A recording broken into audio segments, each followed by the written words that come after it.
Now, there are books in libraries under lock and key. There are books so dark they are not on the catalogue. There are books so ancient no one is allowed to read them. But I think there is only one book that you could access by three sounds. Oh, Krala. And if you say that in that library, tucked away in Istanbul, an old secret place that tells of the Ottomans and before them the great long years of the Byzantine Empire, a library full of hidden treasures and old demons, a library, moreover, where every librarian knows those sounds, and if you say it and ask the book, they will look at you and ask, what do you know of the book's content? And if you are unlucky enough,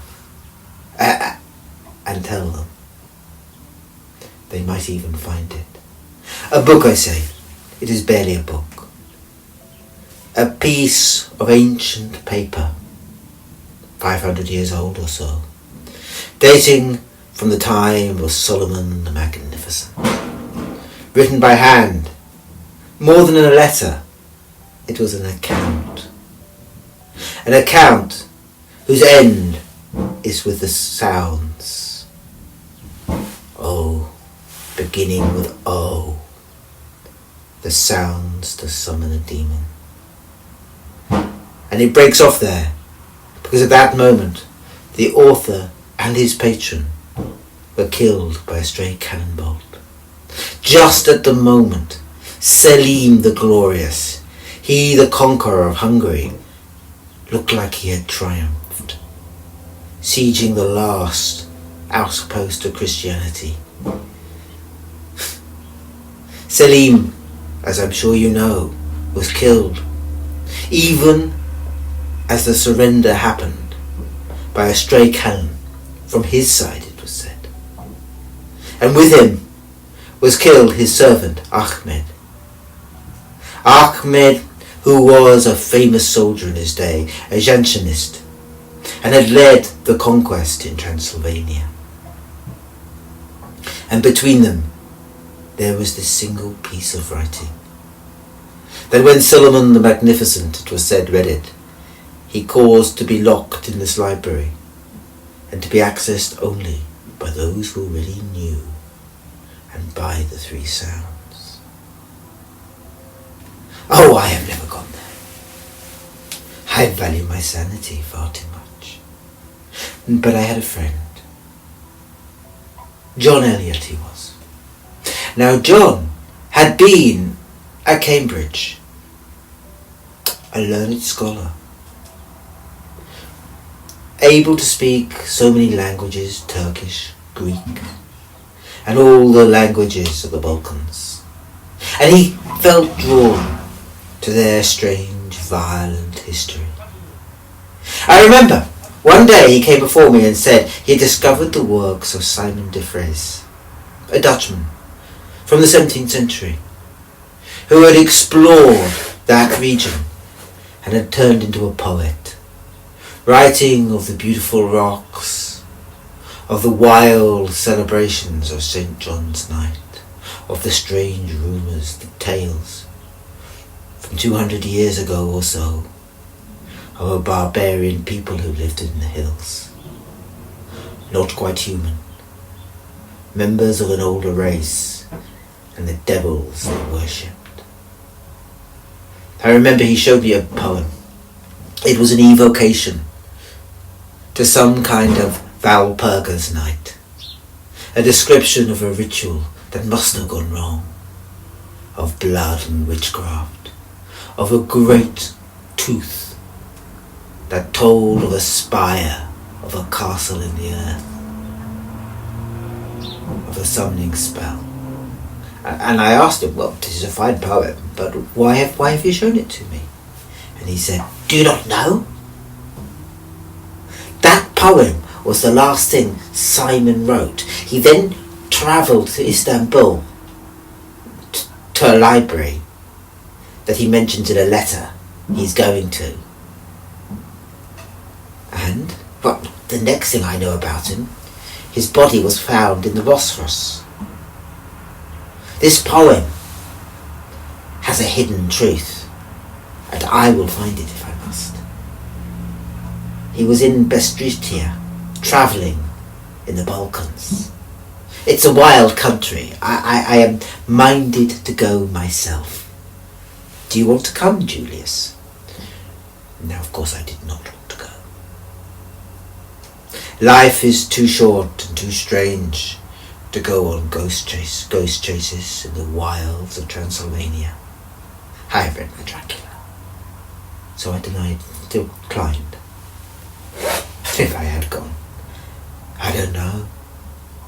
Perhaps the story might have been a little different. The account of it I have is the one he gave me on his very last night.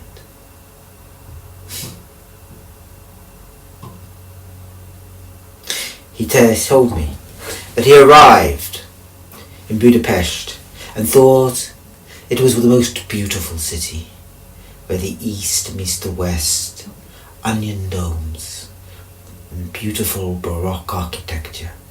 How he crossed the great Danube, how the train climbed then into the high mountains, into the Carpathians, how he read Dracula on the way and thought of the old legends and wondered to what truth he was going. How he wondered whether the people would know of this black rock. He had read carefully, looking at the post dates, the correspondence of Defrays, and it was clear to him that Defrays was north of Bestritia, up in the high wild mountains, where he saw marked no settlements. So that was his first point. He went there, coming in evening, and he asked around, asking what lay to the north. And the folk muttered and said, nothing. Dreams, shades, old thoughts. At last, he went and asked the priest, and the priest said, I don't know, just an old tale, that once up there was a race of old folk, they called them, not the same as us. Perhaps they were one of the other races of man who dwelt there. And what happened? Well, they were not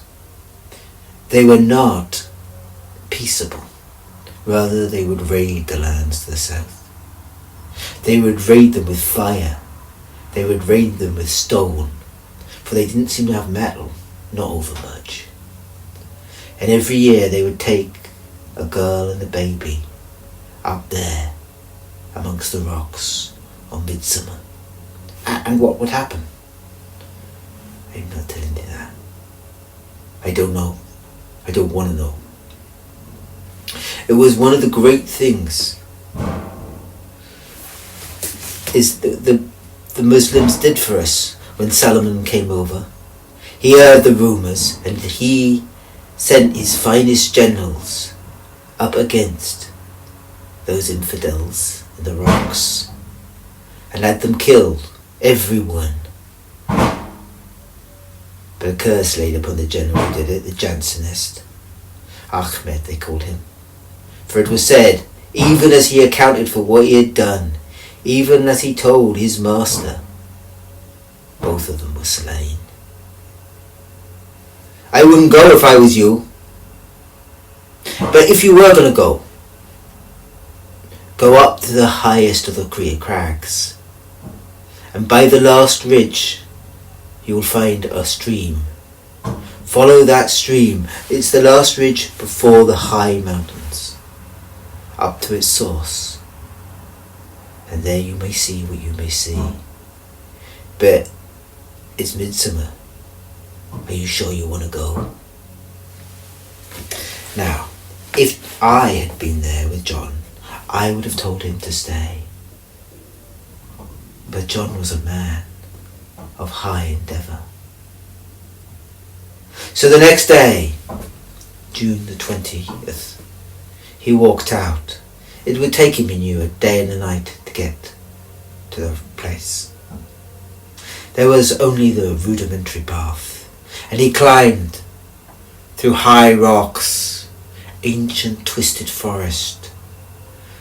He wrote and remembered of the sky. He read his diary to me, I remember. He saw more stars than he'd ever seen, until the moon rose, one day of full, and filled the land with silver and shadow. He said it was easy to imagine ghosts in such a world.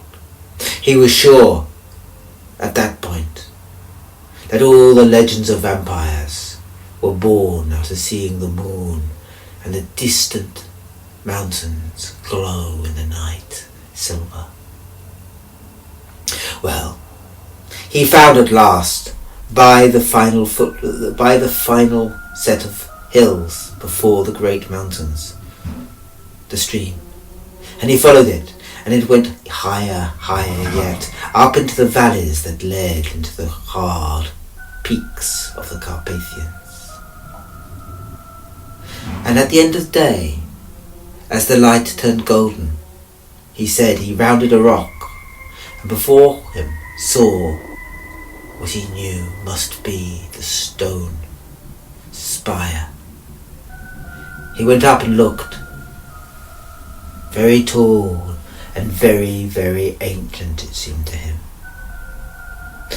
Not really part of the mountains, for it was made of something akin to obsidian, almost see-through, hard and sharp, and perhaps as he felt it he could feel once there had been writing on it.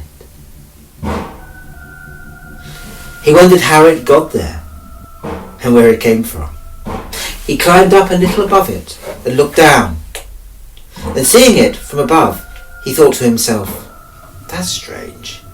It doesn't look like a monolith so much really as a spire, as they call it, as if it is the top of some deep castle that goes under the rocks.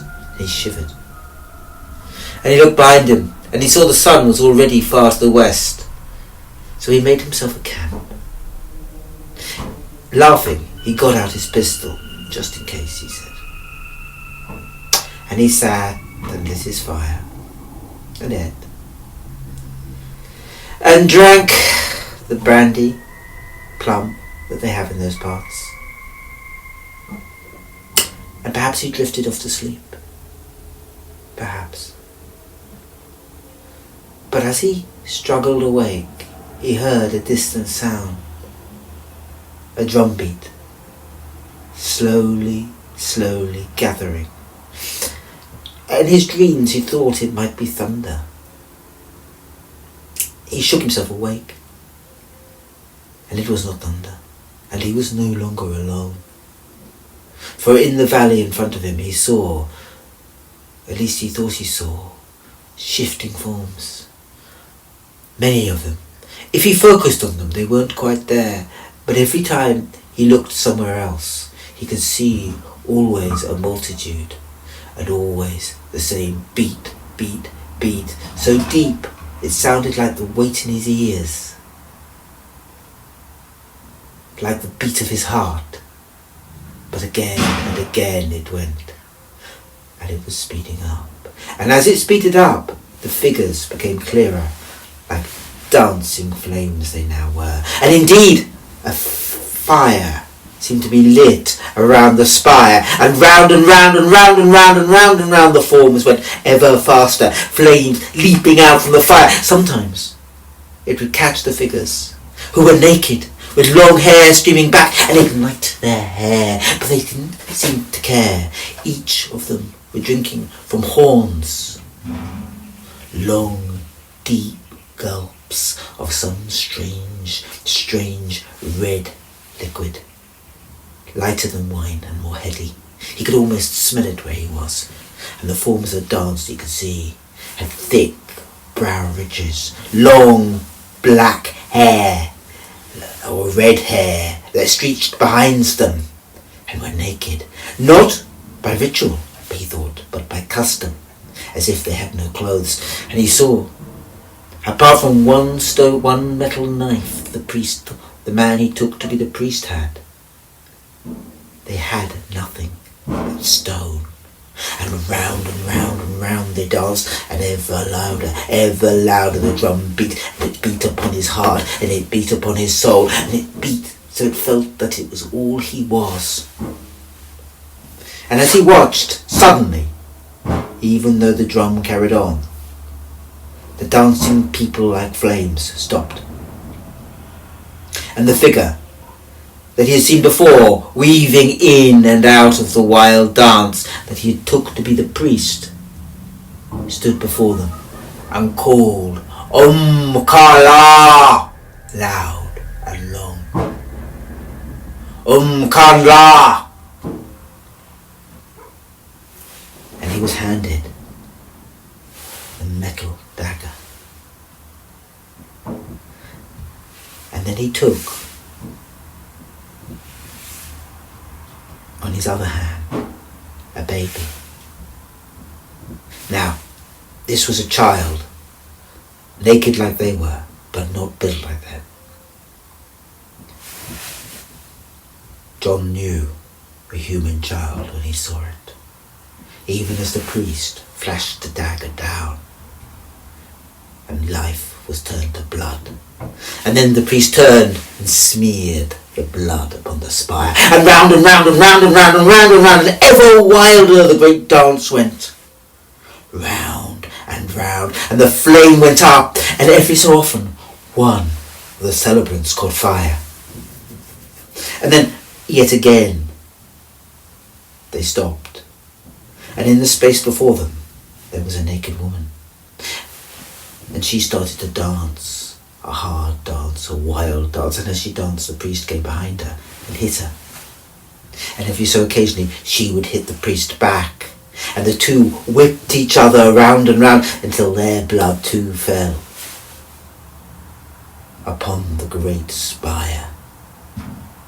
And the smell of the blood reached John's nostrils, and he could hardly bear it. And then he saw, slowly, the creatures were bringing something to the man and the woman who danced in whips and blood. A man, perhaps John's age, bound, naked, shaved. And they lay it before the priest, and the priest smiled.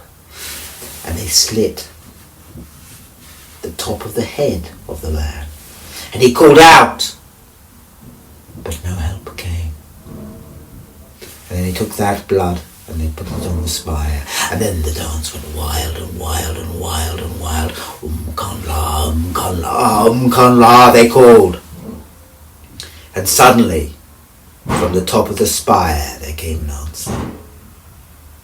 And John unwillingly looked up, and there was a form where there had been nothing before.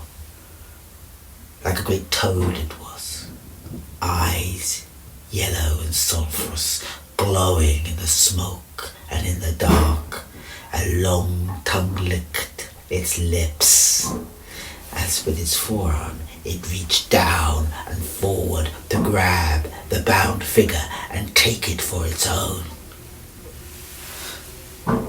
John said then, he collapsed back, for it seemed for a moment that it was coming for him. And he remembered nothing more till morning.